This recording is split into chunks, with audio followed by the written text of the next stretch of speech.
भूट साहब, समा बानो जी, आज़ाद साहब, मंच पर सभी नेतागण, साथियों, कांग्रेस के कार्यकर्ताओं, आप सबका बहुत बहुत धन्यवाद और शुक्रिया। आपने मान सम्मान दिया इस चुनाव के माहौल में और आप सबसे मिलने का मुझे मौका मिला, इसके लिए मैं आज़ाद जी का बहुत बहुत धन्यवाद करना चाहता हूँ। चुनाव का बिल्कुल बच चुका है। कल जोधपुर में हम लोगों ने नामांकन सभा को संबोधित किया और अच्छा माहौल जोधपुर लोकसभा क्षेत्र में है और इस तरह का इलाका है जहाँ आज़ाद बोल रहे थे कि यहाँ पर सब लोग जुझारू हैं, कर्मठ हैं, जबान के पक्के हैं और हम लोग भी देख रहे हैं कि देश में जो लगातार वातावरण बदल रहा है। 10 साल से एक सरकार दिल्ली में है जो पूर्ण बहुमत लेकर, जनता का आशीर्वाद लेकर 10 साल से शासन में है। आज इस चुनाव में हम लोगों को मूल्यांकन करना पड़ेगा कि 10 सालों में हमने बार बार वोट दिया, क्या हमारे नौजवान, हमारे किसान, हमारा मध्यम वर्ग, हमारे श्रमिक, हम सबके जीवन को क्या वो बेहतर कर पाए कि नहीं कर पाए। और चुनाव में बहुत सा गणित लगता है, लेकिन अंत में कांग्रेस पार्टी एक ही व्यक्ति को टिकट दे सकती है और हम सब लोगों ने व्यक्ति को टिकट दिया और मुझे पूरा विश्वास है कि राजस्थान में इस बार जो बदलाव की हवा है उसका पूरा असर बाड़मेर लोकसभा क्षेत्र में होगा और यहाँ पर भारी बहुमत के साथ कांग्रेस पार्टी चुनाव जीतेगी। मेरा आप सब लोगों से आग्रह है, आप सब पार्टी की विचारधारा से जुड़े हैं, कांग्रेस के कार्यकर्ता हैं, आप लोगों को समझना पड़ेगा कि इस देश में जो हालात निर्मित हुए हैं वो किस कारण से हुए हैं। आज विपक्षी पार्टियों को लगातार खत्म करने का काम केंद्र की सरकार कर रही है। कांग्रेस प्रमुख विपक्षी पार्टी है, हमारे खातों को सीज कर दिया, हमें चुनाव लड़ने से बाधित किया जा रहा है और इस प्रकार का जो रवैया है केंद्र सरकार का वो लोकतंत्र के हित में नहीं है। आप चुनाव लड़ो विचारधारा के आधार पर, योजना के आधार पर, अपनी प्रोग्राम और पॉलिसी के आधार पर, अपनी रिपोर्ट कार्ड के आधार पर, सबका स्वागत है। लेकिन चुनाव लड़ने से पहले जिस प्रकार का अहंकार और घमंड भारतीय जनता पार्टी के अंदर है, आप कल्पना नहीं कर सकते कि किस हद तक ये सब लोग जा रहे हैं। तो इस देश में लोकतांत्रिक मूल्यों को सुरक्षित करने के लिए, इस देश में 75 साल से जो संवैधानिक संस्थाओं को हम सब लोगों ने पोषित कर इसका विराट बनाया है, उन संस्थाओं को लगातार खोखला करने की जो कोशिश की जा रही है उसके विरोध में चुनाव है। हम सब सारे विपक्ष के दल इकट्ठे हुए हैं इस बात को लेकर कि ये मजहब की राजनीति, मंदिर मस्जिद की राजनीति, इस पर काम नहीं चलेगा। आप एमएसपी पे हमारी पार्टी ने घोषणा करी है, न्यूनतम समर्थन मूल्य किसान को। हमारी सरकार बनने के बाद हम एमएसपी पर कानून बनाएंगे, हम महिलाओं को 50% नौकरियों में आरक्षण देंगे, हर महिला के घर में 1 लाख रुपए की आमदनी साल की देंगे। हम तो रोजगार, निवेश, नौजवान, नौकरी, शिक्षा, चिकित्सा, किसान, इस पर चर्चा करना चाहते हैं और इस पर भाजपा चर्चा करने को तैयार नहीं है। भाजपा के उम्मीदवार बोलते हैं हमको देखो ही मत, आप तो फूल को देखो और दिल्ली को देखो। अरे भाई, अब आपको सांसद बनाया है तो आप ही की रिपोर्ट कार्ड मांगेंगे, आपने कितना काम किया, कितना नहीं किया।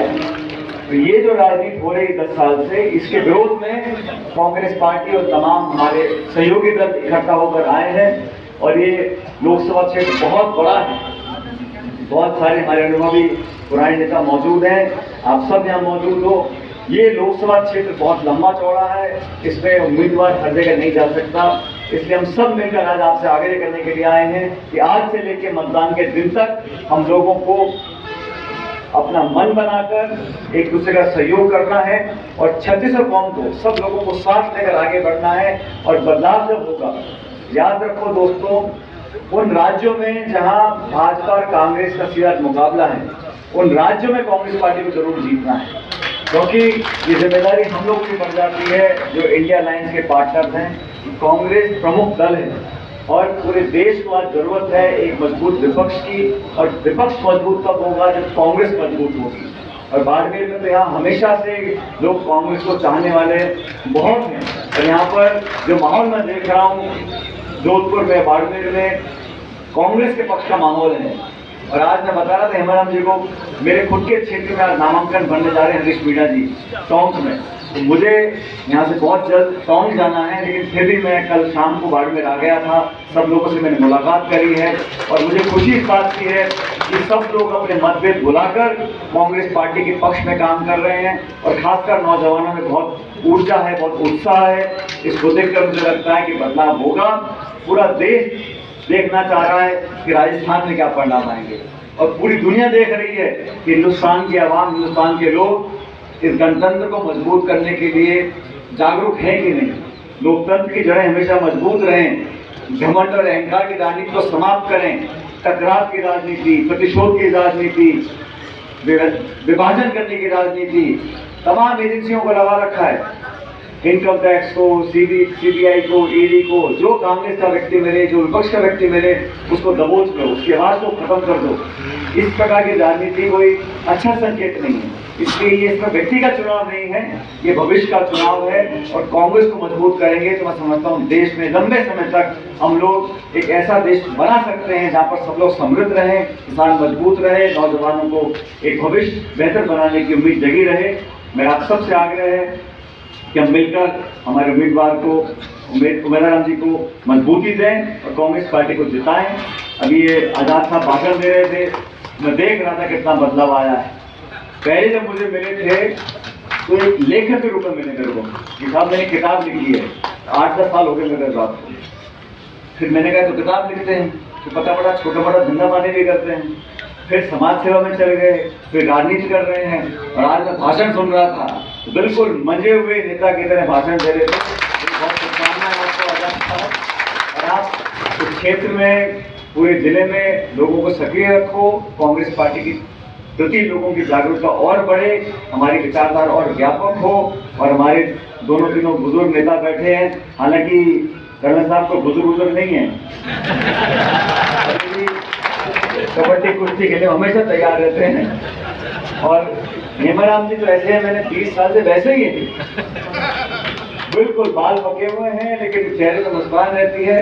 और सच में हेमाराम जी ऐसे व्यक्ति हैं, पिछले कई सालों से, 1 दशक से ज्यादा हो गया, मुझे इनका जो सानिध्य प्राप्त हुआ है राजनीति में, व्यक्तिगत जीवन में। हम दोनों की उम्र काफी ऊपर नीचे है, लेकिन हमारी सोच, हमारा काम करने का तरीका और कभी कभी हम लोगों की जिद, ये बहुत जिद्दी है हेमाराम जी, मैं भी बहुत जिद्दी हूँ। तो हम दोनों जिद्दी लोग जो हैं, ये मैं तो वहां से पूरब से और ये यहाँ मारवाड़ से हेमाराम जी, हम दोनों मिलकर पार्टी का झंडा उठाए हुए हैं। इसलिए आपसे आग्रह है कि आप हम सबके आग्रह को मानो, कांग्रेस पार्टी को जिताओ और भारी बहुमत हमारे उम्मीदवार जीत कर जाए, ये आपसे अनुरोध करने आया हूँ। आपने एक बार पुनः मेरा स्वागत सम्मान किया, उसके लिए बहुत बहुत धन्यवाद। जय हिंद, राम राम।